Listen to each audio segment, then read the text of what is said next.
நாம போன வாரம் போட்ட வீடியோல தெருநாய்களோட எண்ணிக்கையை கட்டுப்படுத்தணும்னு கோர்ட் ஆர்டர் போட்டதுக்கு இங்க பாதி பேர் சப்போர்ட் பண்றான், டாக் லவர்ஸ்ங்கிற பேர்ல பாதி பேர் அப்போஸ் பண்றான். இதுல நான் எந்த ஸ்டாண்ட் எடுக்கிறதுன்னு தெரியாத மாதிரியே ஒரு வீடியோ போட்டிருப்பேன். நேத்து நீ ஆனானவல கோபியன் அடிச்ச அடியில நான் தெளிவாயிட்டேன். ஆக்சுவலி நான் முன்னாடியே தெளிவா தான் இருந்தேன். போய் அந்த வீடியோவை பாத்தீங்கன்னா உங்களுக்கு தெரியும். நான் சொன்ன பாயிண்ட் எல்லாமே தான் அந்த ஷோவ்ல பேத்திருப்பாங்க. ரோட்ல நாய்ங்க தொல்லை அதிகமா இருக்குது. வண்டியில போகும்போது துரத்துறதுனால கீழே விழுந்து ஆக்சிடென்ட் ஆகுது. தெரு நாய்களால ராபிஸ் பேஷண்டோட எண்ணிக்கை அதிகமாகுது. கார்ல போறவங்களுக்கு எப்படிங்க டூ வீலர்ல போறவனோட கஷ்டம் தெரியும். நாய் மேல அவ்வளவு அக்கறை இருந்தா அத்தனை நாயும் கொண்டு போய் வீட்டுல வச்சு வளர்க்க வேண்டியதானே. கொசுனால டெங்கு அதிகமா ஸ்ப்ரெட் ஆனா கொசு மருந்து கூட தான் அடிக்குதாங்க. அப்பெல்லாம் இவங்க எங்க போனாங்க? பல பெண்களை குழந்தைகள் எல்லாம் ரேப் பண்ணி கொண்டானுங்க. அப்ப இவனுங்க எல்லாம் எங்க போனானுங்க? இப்போ இதுல எந்த பக்கம் நிக்கிறதுனே தெரிய மாட்டேங்குது. பட் என்னால ஸ்ட்ராங்கா சொல்ல முடியல. அனிமல் வெல்ஃபேர்ஸ் விஜய் டிவி ஷோவையே ரிமூவ் பண்ண சொல்றாங்க. என்னெல்லாம் ஈஸியா எட்டி வச்சிருவாங்க. ஆனா ஒண்ணுதான், நேத்து அந்த டாக் லவர்ஸ் எல்லாம் பேசினதை பார்த்தா தெரு நாய்ங்க எவ்வளவோ பரவாயில்லன்னு தோணுது. நாயை விட்டுட்டு முதல்ல இவங்கள தான் கூட்டிட்டு போய் காயெடுத்து விடணும்.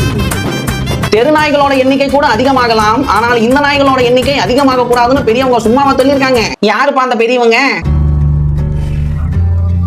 இந்த கமெண்ட் செக்ஷன்ல வந்து ஒண்ணுமே தெரியாம பேசுறதெல்லாம் முதல்ல நிறுத்துங்க. எல்லா நாயையும் யாரும் ஷெல்டர் பண்ண போறது இல்ல. வெறி பிடிச்ச நாயையும் ராபிஸ் இருக்கிற நாயையும் தான் ஷெல்டர் பண்றாங்க. மத்த நாயெல்லாம் புடிச்சிட்டு போயிட்டு வேக்சினேட் பண்ணி திரும்ப அதே ஏரியாவிலேயே உத்துருவாங்க. நாய் உசுரையும் மனுஷன் உசுரையும் கம்பேர் பண்றானுங்க. ஆனா கொசுவை மட்டும் கையில வந்துடுறாங்க. கொசு உசுர்னா உங்களுக்கு அவ்வளவு கேவலமா போத்தா? கொசு இல்ல, நாளைக்கு மனுஷனே பாதி பேர் ஜாம்பியா மாதிரி எல்லாரையும் அட்டாக் பண்றான்னு வையே, கண்டிப்பா அவங்க எல்லாரையும் சுட்டுக் கொள்ள சொல்லி கவர்மெண்ட் ஆர்டர் போதும். இங்க மனுஷங்களோட இயல்பு வாழ்க்கைக்கு தான் முதல் முக்கியத்துவம். இதுக்கு குறுக்க கௌசிக் மாதிரி ஏதாவது வந்துட்டி